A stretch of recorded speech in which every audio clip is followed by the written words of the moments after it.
Vamos então começar, né, o nosso estudo desta noite. Como eu disse para vocês, o livro No Mundo Maior, de Francisco Cândido Xavier, né, o Chico Xavier, que é o médium, e o espírito André Luiz. O livro No Mundo Maior é o quinto livro da série Nosso Lar, da série André Luiz, ou série Nosso Lar, né? É o quinto livro da série, tá? Então, muitos de vocês já leram, né? Muitos de vocês já conhecem esses livros, outros não. Então será de proveito com certeza. Quem já conhece vai poder relembrar de alguma forma aí os conceitos, né? E quem não conhece vai poder conhecer então, tá? Então vamos lá, vamos começar.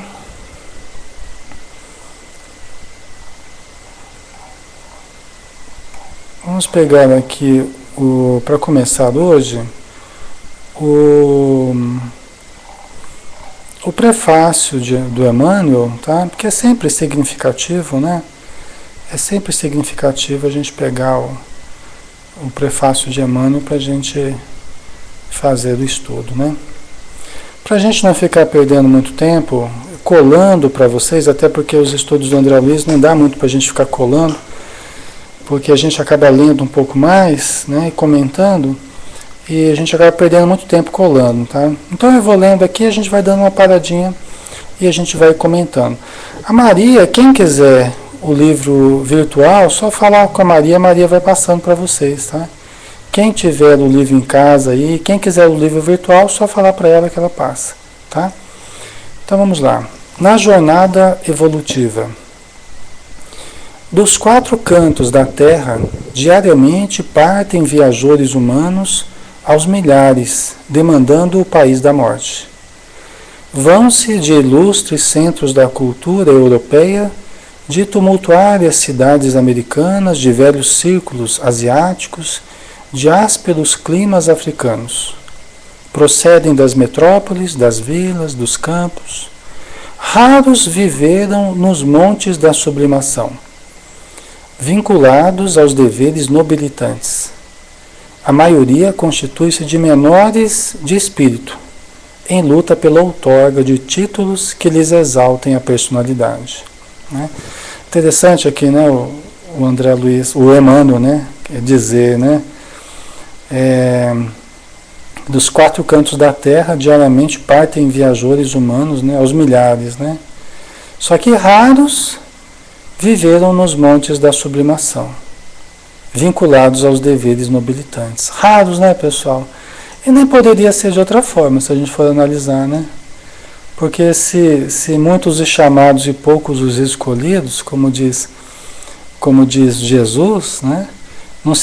Não poderia ser de outra forma, né, pessoal? Muitos os chamados e poucos os que ouvem o chamado. Poucos os que aceitam o chamado, né, para viver de forma nobilitante. A grande maioria da população, infelizmente, desencarna sem nenhum preparo espiritual. Em primeiro lugar, nem sabem que a morte não existe. Nem sabem que a vida continua. Nem sabem que nós somos imortais. A maioria não sabe ainda, infelizmente, né? Que coisa, né, pessoal? E por isso que nas reuniões mediúnicas a gente encontra, frequentemente, pessoas em profundo desequilíbrio, né? Pessoas completamente desorientadas, que vêm se comunicar conosco expondo as suas decepções, né? O seu desconhecimento na vida espiritual, né? Em que eles se encontram. Então é complicado isso, mas é a realidade que a gente vive, né? Infelizmente ainda é a nossa realidade, né? Vamos lá, mais um pouquinho aqui. Avançando, bem poucos, as pessoas estão preocupadas com outras coisas, né? Sobra pouco tempo para se preocuparem com o que é importante de verdade, não é verdade, Rosana? É isso mesmo, né? Então a gente se distrai tanto com tanta coisa que a gente perde oportunidades maravilhosas, né? Nós perdemos aproveitar as oportunidades divinas que Deus nos dá todos os dias, né? E a gente fica correndo atrás de quimeras, né? Atrás de ilusões, né? Então, as pessoas acabam perdendo a noção, né, Rosana? Exatamente. Muito bem, então vamos lá.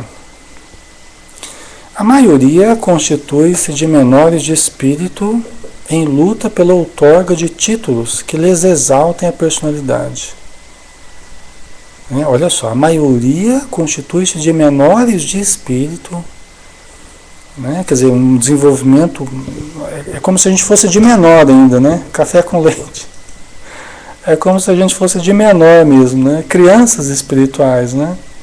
Nós não chegamos à maturidade espiritual, né? Então a maioria constitui-se de menores de espírito em luta pela outorga de títulos que lhes exaltem a personalidade. Quer dizer, pessoas imaturas em busca de títulos que nos exaltem a personalidade, ou seja, a gente quer ser bonito, a gente quer ter poder, a gente quer, né, quer ter dinheiro, muito prazer, projeção, ser famoso, né? Oi, Florzinha, um beijo. Sejam todos bem-vindos, quem estiver chegando aí, né? Então a gente vive com essas ilusões, né? Não chegaram a ser homens completos. Não chegaram a ser homens completos. Atravessaram o mare magnum da humanidade em contínua experimentação. Né? Quer dizer, a gente ficou apenas na experimentação. Poucos conseguimos realizar de fato o nosso crescimento espiritual, né? A gente só fica experimentando e uma experimentação doentia muitas vezes, né? Muitas vezes, diz aqui o Emmanuel, acomodaram-se com os vícios de toda sorte, demorando voluntariamente nos trilhos da insensatez. Muitas vezes acomodaram-se com os vícios de toda sorte, demorando voluntariamente nos trilhos da insensatez. É o retrato da nossa sociedade hoje, né? Acomodada nos vícios de toda sorte. Infelizmente, né? Demorando voluntariamente nos trilhos da insensatez. Quer dizer, ninguém está nos compelindo a isso. Ninguém está nos compelindo a isso. Isso é o que nós temos elegido para nós. É o que nós temos elegido. Né? Não precisávamos, mas é o que a gente tem eleito para nós como estilo de vida que nós queremos viver. Né? Quando eu falo nós, né, pessoal, eu sei que muitos de vocês vivem uma vida muito legal, né, vocês vivem uma vida de equilíbrio, de busca de melhor. Então eu falo nós, porque nós seres humanos, tá? A gente está... Oi, Soli, um abraço. A gente está se referindo à realidade do ser humano, da qual nós não podemos nos subtrair absolutamente, vocês entendem, né? A gente não pode se subtrair absolutamente dos problemas da humanidade. Nós somos a humanidade.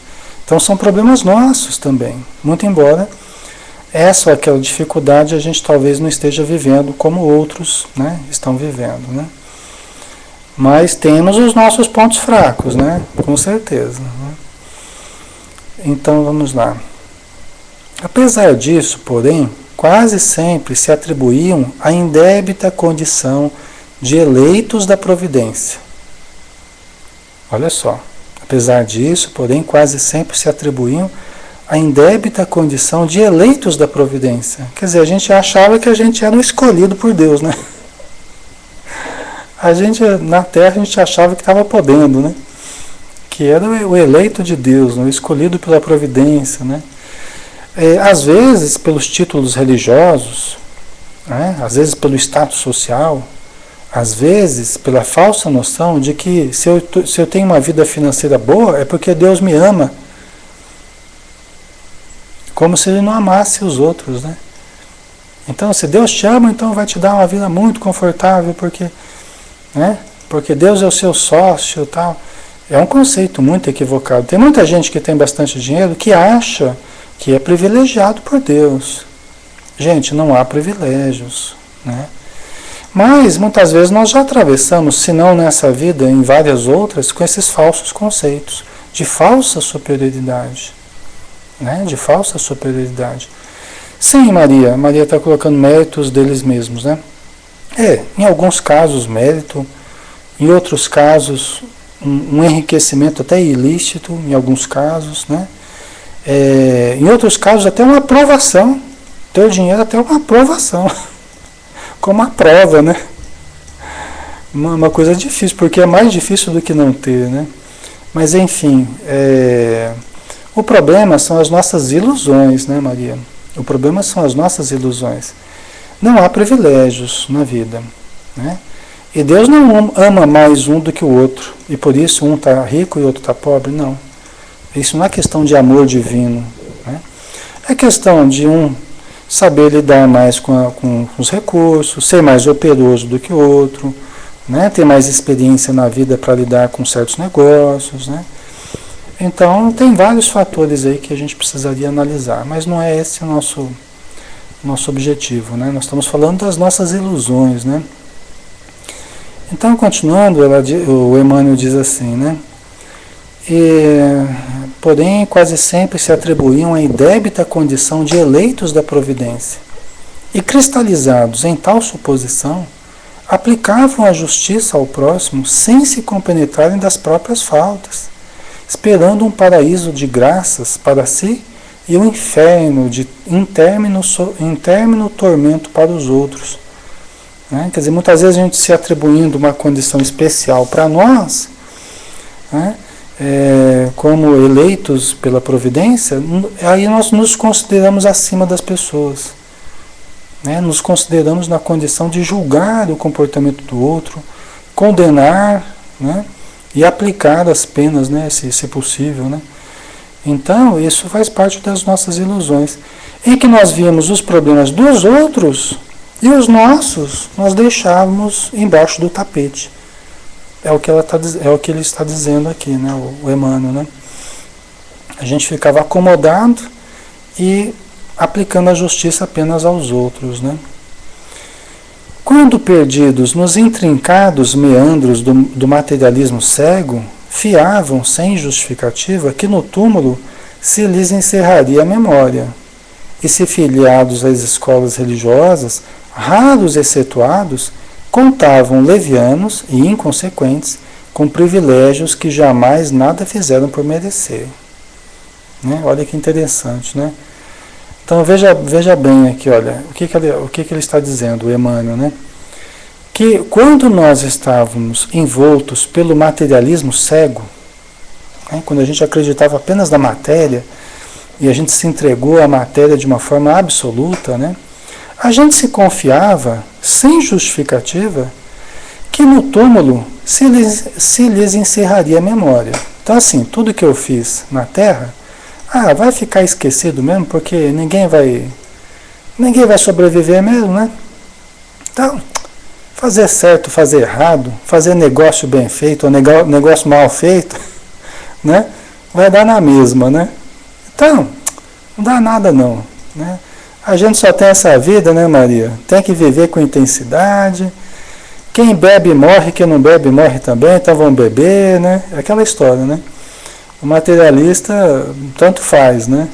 Porque ele vai se entregar apenas ao que essa vida proporciona, né? Sem grandes preocupações com as consequências, né? Vamos dizer assim, né? Então, esse é o pensamento materialista, né?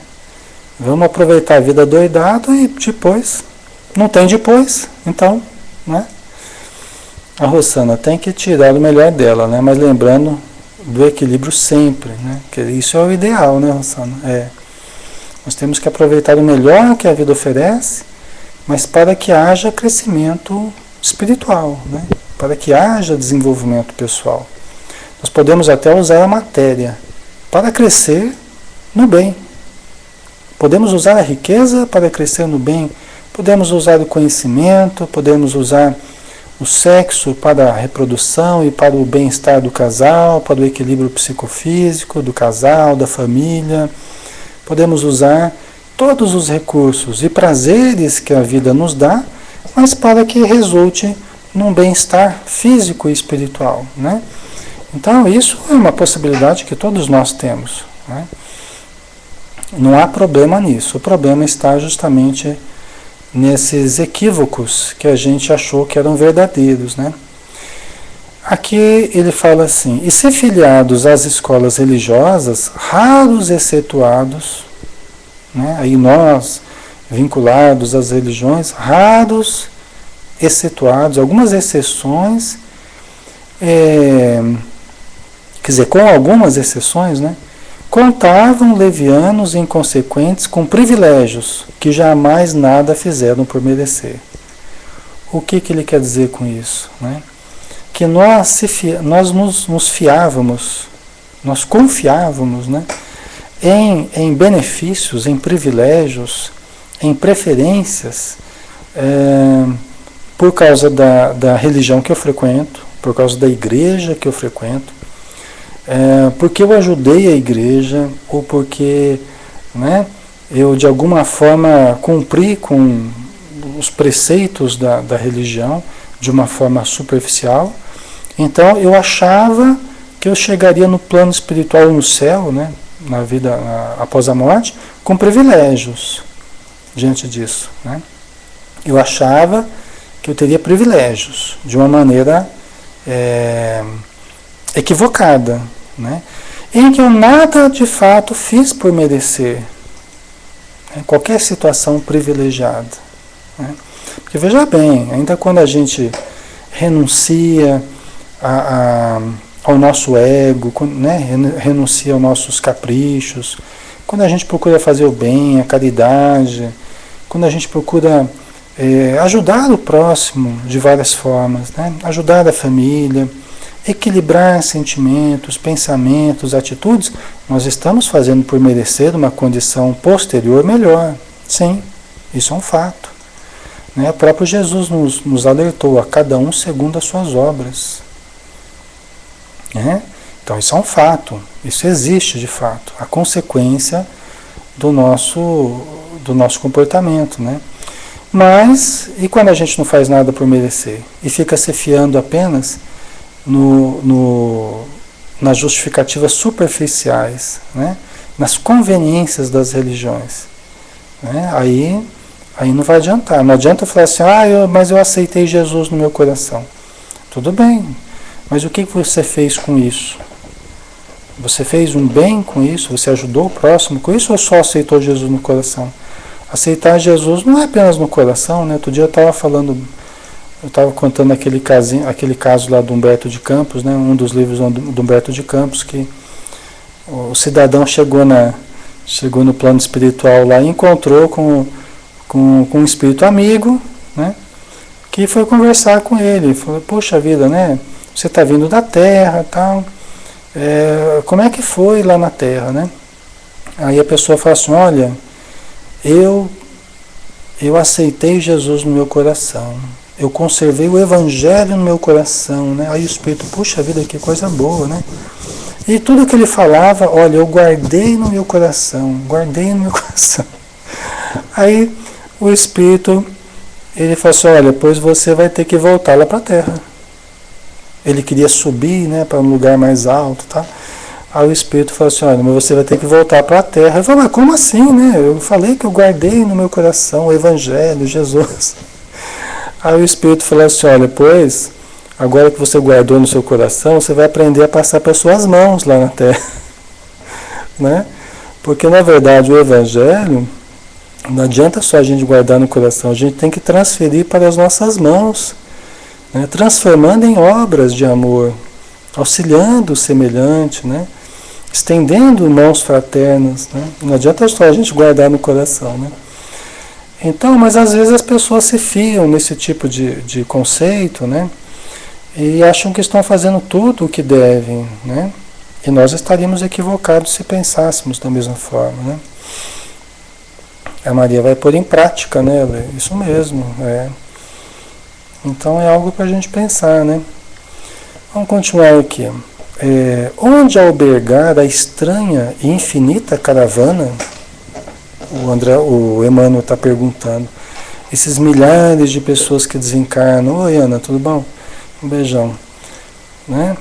Onde albergar essa estranha e infinita caravana? Como designar a mesma estação de destino a viajantes de cultura, posição e bagagens tão diversas? Olha o raciocínio dele, né, do Emmanuel. Quer dizer, onde é que a gente vai colocar essa caravana toda que desencarna todos os dias? Milhares de pessoas que desencarnam todos os dias. Onde que nós vamos colocar esse povo todo? Não é? E outra, nós vamos colocar nos mesmos lugares, né? Pessoas, viajantes, né, de cultura, posição e bagagens tão diversas. É lógico que a teologia tradicional estabeleceu o céu, o inferno, purgatório, limbo, né, para colocar cada tipo de viajante que chega à vida após a morte, né? Mas que no pensamento espírita nós entendemos sim que há regiões felizes, existem regiões realmente do sofrimento na vida espiritual, só que nada disso como uma situação eterna, fechada, acabada, determinada para sempre. Nada disso como uma situação eterna, de forma alguma.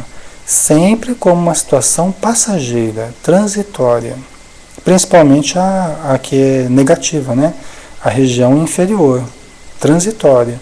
Porque o bem, ele se estende ao infinito e eternamente, apenas o bem vai permanecer.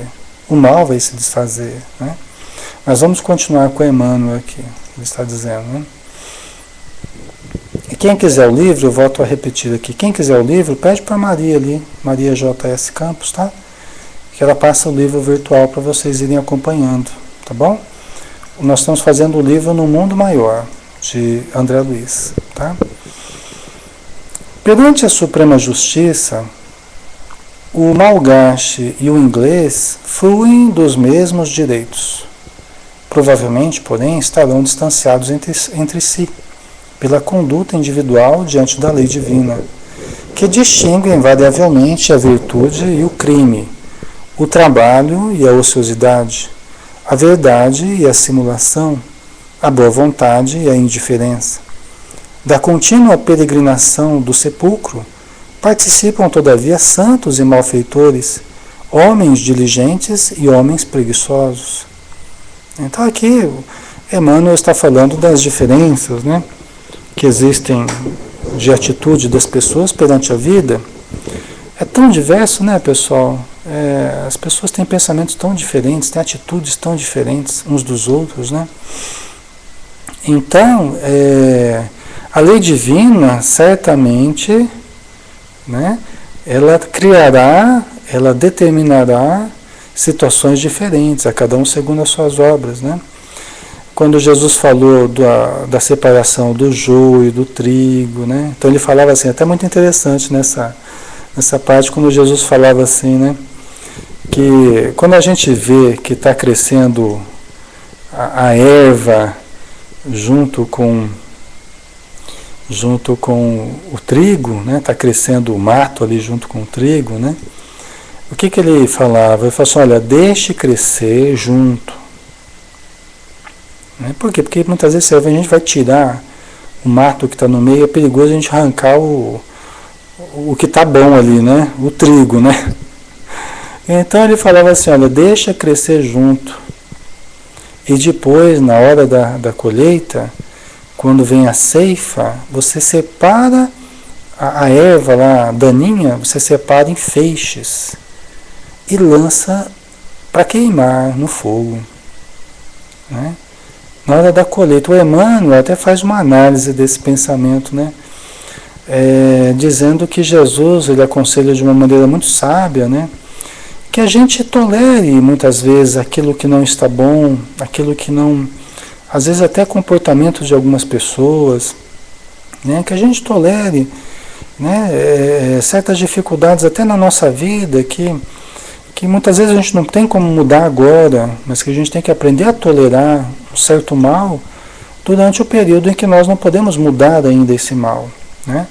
Mas vai chegar a época da colheita. e se separará o bem do mal, o joio do trigo, né? E esse feixe de erva daninha aí será queimada, né? Será extinguida, ficando apenas o bem, né? Então Emmanuel até analisa, né? Analisa essa passagem nos seus livrinhos lá de análise do Evangelho, né? Muito bons, por sinal, tá? Vinha de Luz, Pão Nosso, né? Fonte Viva, Caminho, Verdade e Vida, que são livros muito interessantes para nós, né?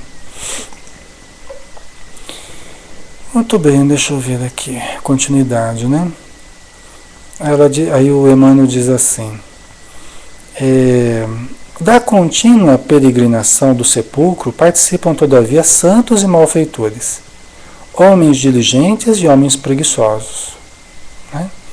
Quer dizer, muitos de nós, todos nós caminhamos para a vida após a morte, homens malfeitores e santos, homens trabalhadores e outros preguiçosos, né?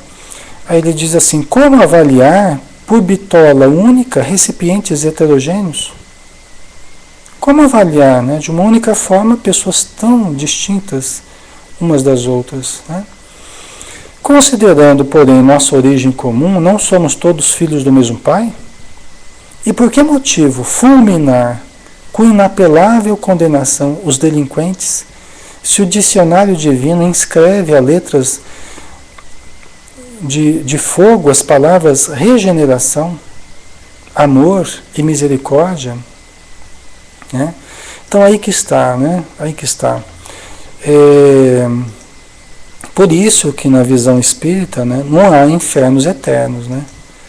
Não há lugares de purgação, ou umbrais, ou trevas eternas. Não existe, né? Existem lugares de transição que, conforme as pessoas forem se transformando, eles vão desaparecendo, né? Porque se Jesus falou assim, nenhuma das ovelhas que o Pai me confiou se perderá. Nenhuma das ovelhas que o Pai me confiou se perderá. Né? Quer dizer, nenhum de nós, todos somos as ovelhas, né? Nenhum de nós se perderá. Então, essa questão de fogo eterno não existirá, né? A não ser na teologia tradicional, que estabelece isso, mas não na visão espírita, né? Então, tem uma outra frase de Jesus que é bastante elucidativa, né? Quando ele diz assim, Deus não quer a morte do ímpio, mas que ele se regenere e viva. Quer dizer, Deus não quer a morte do pecador, mas quer que ele se regenere e viva. Deus não quer nos extinguir, né? Porque seria um atestado de falência da criação divina, não é? Imagina que Deus tentou de tudo com a gente e a gente não se endireita, né? Vamos dizer assim. Então ele vai jogar a gente fora para queimar no fogo do inferno, né? Seria um atestado de incapacidade divina, né? Seria um atestado de erro, né? De Deus, né, Maria? E Ele que é todo perfeição, todo sabedoria, né? Que faz as suas obras com perfeição, embora nós estejamos a caminho de nos aperfeiçoarmos, né? Mas ele está dentro de nós, está nos guiando no caminho do aperfeiçoamento. Todos nós chegaremos lá, né? Ninguém ficará para trás. Então Deus não falha, né? Continuando aqui, né? Determinaria o Senhor o cultivo compulsório da esperança entre as criaturas, ao passo que ele mesmo, de sua parte, desesperaria, né? Quer dizer, Jesus vem aqui nos ensina a esperança e Deus se desesperaria, né, conosco. Isso aqui parece o Deus, né, dos gregos, né? Parece o Deus da mitologia, né? Ou o Deus do Antigo Testamento que ficava irado, que, né, ficaria bravo, né, furioso, né? Mas não é. Deus não tem nada a ver com isso. Deus está muito acima disso tudo, né? A Rosana precisa interpretar positivamente. Deus é sempre perfeito. Nós é que não somos, né? Isso mesmo. Né? Então, Deus nos aguarda, né? Deus nos aguarda o desenvolvimento do livre-arbítrio, da moralidade, né? Do conhecimento, do amor. Deus nos aguarda, né? Ele nos criou e está aguardando que nós, através da experiência, através do estudo, do aprendizado, dos erros, dos acertos, nós vamos caminhando para Ele, né? Nós caminhamos para Deus como a plantinha que vai crescendo na direção do sol, né?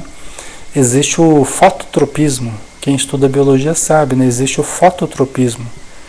Não é difícil da gente observar, só a gente vê aquela trepadeira, aquela plantinha que vai crescendo sempre na direção do sol, né? Qualquer semente vai se desenvolver, vai germinar na direção do sol, né? Vai buscar o sol. Nós somos assim, nós vamos buscando a Deus, tá? Nós somos essa plantinha que vai crescendo seguindo esse teotropismo. Ah, nós vamos crescendo na direção de Deus, esse teotropismo, né? Deixa eu ver o que vocês colocaram ali. Rossana, a falta de evolução é nossa, né? Verdade. Isso mesmo. Então vamos lá. Continuando aqui. Glorificaria a boa vontade entre os homens e conservar-se-ia no cárcere escuro da negação. O selvagem que haja eliminado os semelhantes a flechadas teria recebido no mundo as mesmas oportunidades de aprender que facilitam o europeu supercivilizado, que extermina o próximo à metralhadora? Estariam ambos preparados ao ingresso definitivo no paraíso de bem-aventurança infindável, tão somente pelo batismo simbólico, ou graças a tardio arrependimento no leito de morte? Olha só o questionamento do Emmanuel, né? Então você pega o selvagem, o índio que mata uma outra pessoa, um outro índio a flechadas, né, que seja, né? E você pega uma pessoa super civilizada, europeia, que teve cultura, educação e tal, nos melhores colégios lá, e está matando o outro. Super civilizado, né? Matuta. E está matando o outro a tiros de metralhadora. Quer dizer que, como é que a gente avaliaria essas duas situações? Teria que avaliar de uma forma diferente, né, pessoal? Não é? A quem muito foi dado, muito será cobrado, né? Muito será exigido, não é? Então não dá para a gente passar pelo mesmo, né? Pelo mesmo tipo de questionamento, de justificativa em um e outro, né?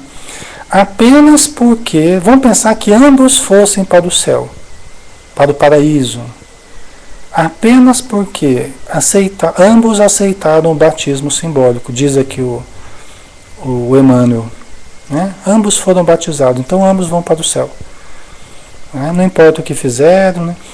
Ou então o tardio arrependimento no leito de morte, quando a pessoa, porque tem esse pensamento também, né? Quando a pessoa está no leito de morte, ela pode ter aprontado a vida inteira, mas aí ela aceitou Jesus no leito de morte. Eu aceito Jesus como Salvador. Aí pronto, ela já está preparada para ir para o céu, né? Para o paraíso. Quer dizer, não haveria lógica nisso, né, pessoal? Não haveria lógica nisso. A Rossana, que problema de interpretação, né? Civilizado de verdade não dá para ser assim. É verdade, com certeza, né? É modo de falar, né, Rossana? Então. É que a gente costuma dizer, né, que a pessoa é civilizada porque vive na cidade, porque vive né, na Europa, vive mais nesse sentido, né? Mas não porque não que a pessoa que mata o outro seja de fato civilizado, né? Não é não, né? Então, continuando, né? A lógica e o bom senso nem sempre se compadecem com argumentos teológicos imutáveis. A vida nunca interrompe atividades naturais por imposição de dogmas estatuídos de artifício, né? Quer dizer, a vida, pessoal, ela tem leis para todos. São leis que nenhum de nós vai fugir. E não é porque nós, seres humanos, criamos algumas ilusões, alguns dogmas, alguns equívocos de interpretação, que a lei vai mudar para nos agradar. Né? A lei é a lei para todos nós. Né? Não vai haver injustiça, não vai haver engano. Né? Não vai haver engano. Não é porque eu estou cultivando conceitos equivocados que a lei vai mudar para me agradar, né? A Matuta, até mesmo direcionar a ideia de povo civilizado como uma cultura hegemônica, é um equívoco, né? É verdade. É uma das ilusões que a gente cultiva, né, Matuta? Então ele diz assim, e se mera obra de arte humana, cujo termo é a bolorenta placidez dos museus, exige a paciência de anos para ser empreendida e realizada, quer dizer da obra sublime do aperfeiçoamento da alma, destinada a glórias imarcessíveis? E está dizendo assim, o Emmanuel está comparando a gente a uma obra de arte, né? Vamos pensar aquela obra de arte que leva tempo, às vezes, para o artista fazer, uma escultura, que ele fica lá anos a fio, estudando, martelando, né? Polindo. E muitas vezes ela vai parar lá no museu, lá, vai ficar lá, né? Num canto lá no museu. Aí o Emmanuel diz assim, e quanto à obra do ser humano, a alma, o crescimento da alma, o desenvolvimento da alma humana, né? Quantos anos será empreendido para esse aperfeiçoamento da alma, destinado a glórias sublimes? Né? Então ele está dizendo assim, porque nós não acabamos apenas numa única encarnação. Né? Tem gente que ainda pergunta, Alexandre, mas a gente vai voltar de novo? Né? Será que é a minha primeira encarnação, Alexandre? Eu ouvi dizer que é a minha primeira encarnação. Não é a primeira nem a última, viu? Eu garanto. Não é, Maria? Não é a primeira nem a última, provavelmente, né? A não ser que seja um santo aí que não precisa reencarnar mais, né? Mas como aqui na Terra achar santo está difícil, né? Vamos dizer assim, é um artigo bastante raro, né? Então, a maioria de nós vai ter que voltar ainda muitas vezes aqui, né? Tá? É obra, né, Matuta? É obra de milênios ainda, né? Tá? Então vamos lá. Vários companheiros de ideal estranham a cooperação de André Luiz, que nos tece informações sobre alguns setores das esferas mais próximas ao comum dos mortais. Né? Quer dizer, está dizendo, já é o 5º livro, né? Então Emmanuel já tá adiantando para as pessoas, falando assim, olha, tem muita gente que questiona André Luiz, até no meio espírita, né? André Luiz foi tido como um espírito novidadeiro, né? Que fica trazendo muita novidade, e o pessoal muitas vezes não gosta muito de novidade, então o André Luiz sofreu muita perseguição também, até hoje, né? Tem muita gente que não gosta que a gente faça estudo de André Luiz, né? Acha que tem que ser apenas Kardec, embora Kardec seja maravilhoso, os livros de Kardec, não dá para a gente fechar toda a doutrina em cima de Kardec, né, pessoal? Senão não precisaria vir um André Luiz, não precisaria vir um Emmanuel, não precisaria Joana de Ângeles, não precisaria Bezerra de Menezes, não precisaria Manuel Filomeno de Miranda. Então não dá para a gente ter esse raciocínio, né? Por isso que nessa salinha nossa aqui a gente cultiva qualquer espírito que tenha elevação, que nos traga conteúdos elevados, conhecimentos nobres. É motivo de estudo aqui na nossa salinha, né? Então, e não apenas Allan Kardec, né? Embora nós façamos também estudo do Livro dos Espíritos. Terça-feira de manhã nós fazemos o estudo do Livro dos Espíritos, fazemos o estudo do Evangelho, né, Maria? Então, mas não dá para a gente ficar, né, apenas numa linha de raciocínio. Nós podemos ter uma visão múltipla, né, de vários ângulos aí, né? Certo? Então vamos lá, continuando. Aí o Emmanuel diz assim: iludidos na teoria do menor esforço, inexistente nos círculos elevados, contavam com preeminência pessoal, sem nenhum testemunho de serviço e distantes do trabalho digno, em um céu de gozos contemplativos, exuberante de conforto melífico, né? Quer dizer, as pessoas que não gostam muito do André Luiz, eu observo assim que são pessoas que não gostam muito de ter o plano espiritual devassado. Não gostam muito de ter uma visão mais concreta do plano espiritual. Querem continuar no fundo, querem continuar ainda tendo uma visão meio abstrata do plano espiritual. Uma visão assim meio, né, talvez até mantendo ainda num plano meio mágico assim, essa coisa espiritual, né? Embora muitas vezes as pessoas se digam muito lógicas, muito racionais, e por isso não aceitam André Luiz, né? Mas eu vou no raciocínio do Emmanuel aqui. Eu vou no raciocínio do Emmanuel, né? Que ele está dizendo aqui, né, pessoal? Iludidos na teoria do menor esforço. São pessoas iludidas na teoria do menor esforço. Porque, na verdade, pessoal, teologicamente, religiosamente, esses últimos séculos foram exatamente isso. Uma imagem, uma ideia de céu, de purgatório, de inferno, uma imagem meio fantasiosa, que talvez a gente esteja querendo manter ainda, mesmo dentro da doutrina espírita, né? Iludidos na teoria do menor esforço. Um céu fácil de conquistar e um inferno difícil de nos mudar, né? de nos regenerar, né? Um céu fácil de conquistar e um inferno difícil de nos regenerar, né? Agoducha, fanáticos como os doutos da igreja, né? Dogmático, né? A Rosana, mas é um pouco de limitação, né? Exatamente. A Maria, mesmo porque a evolução continua, né? A própria doutrina vai avançando, né? Maria vai evoluindo, né? O Allan Kardec colocou isso: quando essas verdades estiverem vulgarizadas, outras verdades surgiriam. Ou seja, quando as pessoas já estivessem acostumadas com o termo reencarnação, o termo comunicação com os espíritos, e vários outros temas aí que hoje em dia a população, né, fala bastante, né? Outras informações iriam surgindo. Elas estão surgindo. Na verdade, o André Luiz trouxe esses livros aí na década de 40, pessoal.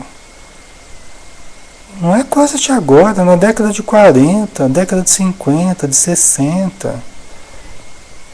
Não é? Então, poxa vida, nós estamos em 2012 já. Olha, né, Maria? Quanto tempo já passou, pessoal? Não é? Quanto tempo já passou? A ciência está avançando, a sociedade está avançando. Então esses livros são muito importantes para a gente, tá? Porque muita coisa que André Luiz coloca naquela época, nós ainda não conquistamos. Nós estamos tentando conquistar em termos sociais. Nós ainda não conquistamos, né?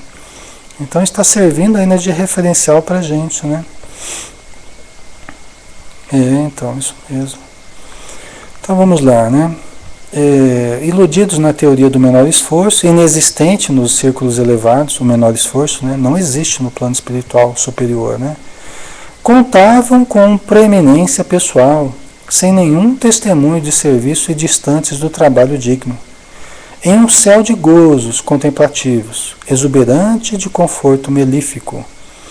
Porque quando a gente mantém essa visão infantil sobre a vida espiritual, quando a gente encontra André Luiz, a gente vê que os espíritos suam ali para nos ajudarem.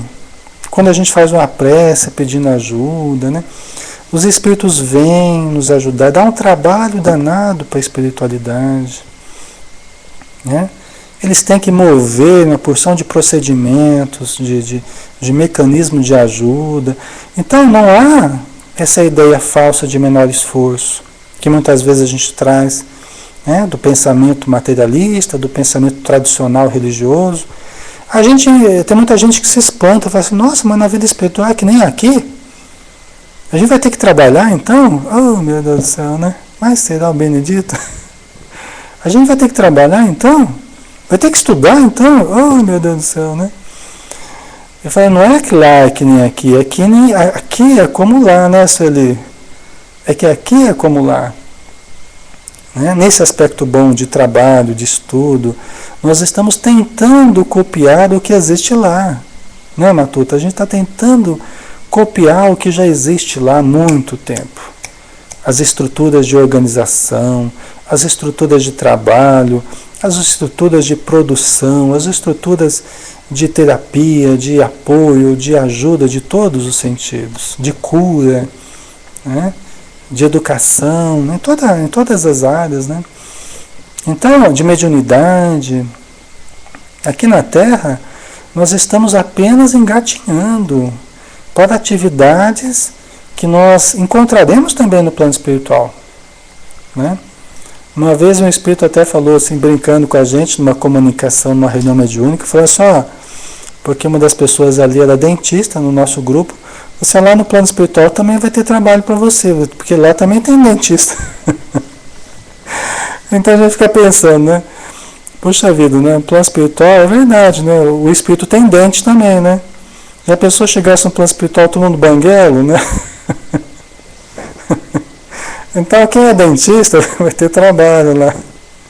Assim como quem é médico, psicólogo, professor, dono de casa, né? Qualquer profissão vai encontrar lá o que pode aprender e trabalhar, né, no plano espiritual. É muito interessante, tem um dos Os Mensageiros, que é o segundo livro do André Luiz, né, quando ele está falando de uma equipe que ele ia começar. Fonoaudiólogo, acho que tem também, Regina. Continua tendo ouvido, né? E aí continua tendo fala, né? E tendo ouvido, né? Só que as profissões, né? Elas vão ganhando em sublimidade. Vão ganhando em sublimidade. Né? A chegar num ponto que nós ainda não concebemos. Quando a gente estiver lá, nós vamos conceber melhor, né? Porque é um mundo diferente que nós não nos lembramos, né? Aqui na Terra, né?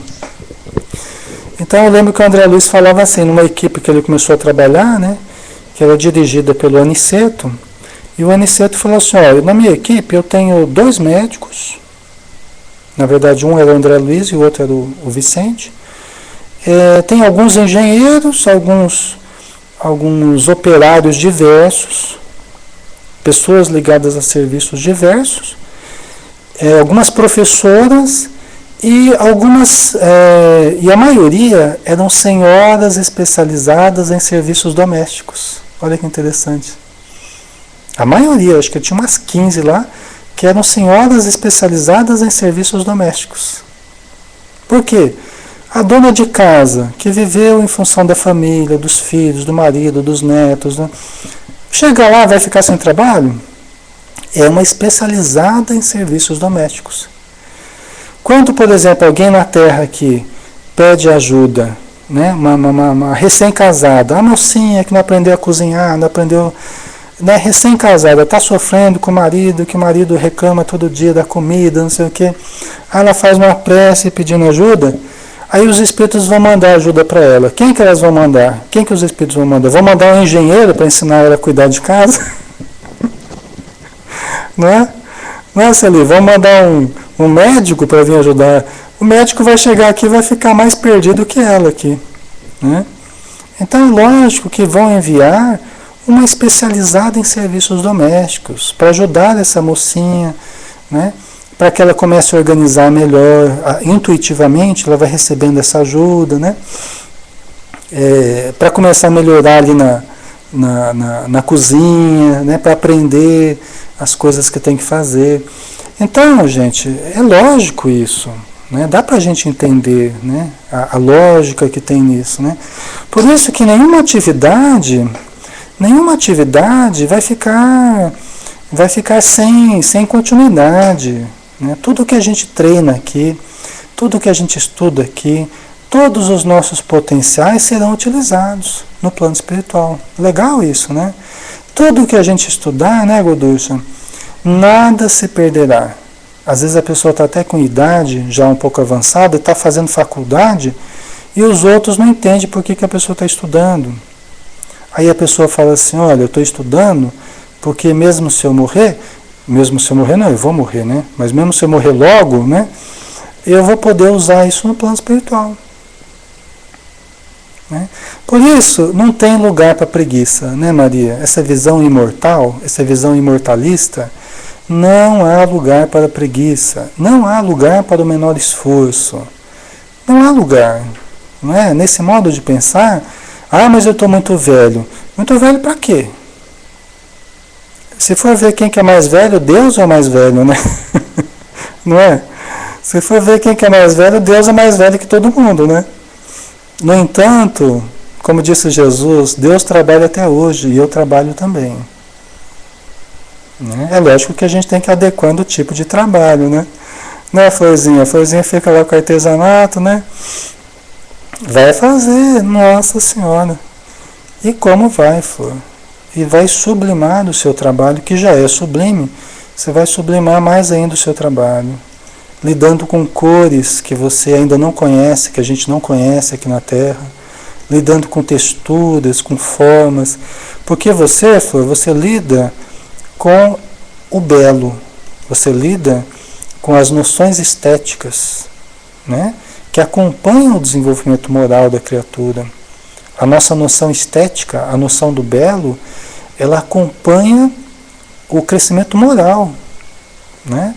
Então é muito importante, né? O seu trabalho, como vários outros, são trabalhos muito importantes, né? A Maria, eu vou criar pratos. Criar pratos ou patos, Maria? E cuidar de crianças. Certo. A poesia, mas são os espíritos que me ajudam. Pratos mesmo, né? Pratos, né? Vai cuidar dos pratos lá, né, Maria? Tá certo. São os espíritos que me ajudam, né? A Florzinha está dizendo, a Matuta, espero que eu encontre por lá alunos mais interessados em conhecer algo, porque os daqui, por enquanto, estão complicados, né, Matuta? Vamos torcer, né, Matuta, para você chegar lá e encontrar uma sala bem bonitinha para você, né? A Maria, eu quero estudar muito também, igual aqui, né? Isso mesmo. Fazer comida, entendi, Maria, entendi. Pratos diferentes, assim, de alimentos, né? De tipos de refeições, né? Certo. Ok. Então. Mas é isso, né, pessoal? Nós vamos dar uma paradinha por aqui, que nós já estamos quase no nosso tempo aqui, né? Quase 9 horas já. Nós não terminamos ainda o prefácio do Emmanuel, mas aí na semana que vem a gente termina e já começa o primeiro capítulo, tá? Porque a gente vê aqui na obra do André Luiz, não dá pra gente perder nem o prefácio, né? Porque geralmente os prefácios são do Emmanuel e os prefácios já trazem uma lição importante pra gente, né? Olha quanta coisa importante que a gente já refletiu só com o prefácio, né, Maria? Então não dá pra gente perder, né? Nós temos que degustar, temos que digerir tudo aí de informação que os Espíritos nos trazem, tá? Tudo que eles nos trouxeram é importante, porque se não fosse eles não tinham trazido. Vocês acham que eles iam se dar ao trabalho, ao luxo de vir, né? Gastar o tempo deles com a gente aqui, a mediunidade do Chico Xavier, se não fosse para trazer alguma coisa importante para nós, né? Então tudo é importante, a gente tem que aproveitar todo o esforço deles aqui, tá? Muito bem, pessoal, vamos então novamente fechar os nossos olhos, né? E vamos elevar o pensamento, aproveitando essas vibrações que nós estamos sentindo nesse momento, do envolvimento dos espíritos amigos que aqui estão, né? Nos envolvendo com tantas energias benéficas, com tanta paz, fraternidade, harmonia. Querido Mestre Jesus, só temos a te agradecer por esses instantes de luz, que possamos manter em nossa alma, em nosso perispírito, em nossa mente, em nossa emoção, os reflexos desse momento, para que possamos impregnar o nosso ambiente doméstico e todos aqueles que convivem conosco, espargindo luz, irradiando paz, amor, fraternidade, de modo que todos se beneficiem com esses ensinamentos. Que possamos, Senhor, nos elevar cada dia mais, para que compreendamos os conceitos de André Luiz no seu ambiente de origem, na transcendência do plano espiritual, para que nós sintamos, visualizemos, percebamos e compreendemos os conceitos da maneira mais elevada possível, para que nós possamos nos preparar aqui na Terra para um encontro com uma vida superior, fazendo o bem e procurando vivenciar o bem de todas as formas. Muito obrigado por tudo, Senhor. Que o Senhor abençoe a todos os nossos irmãos que estão ligados a nós neste momento e ligados a Ti, através do sentimento e da vibração. Muito obrigado por tudo. Que assim seja. Ok, pessoal. Muito obrigado pela presença, pelo carinho de todos.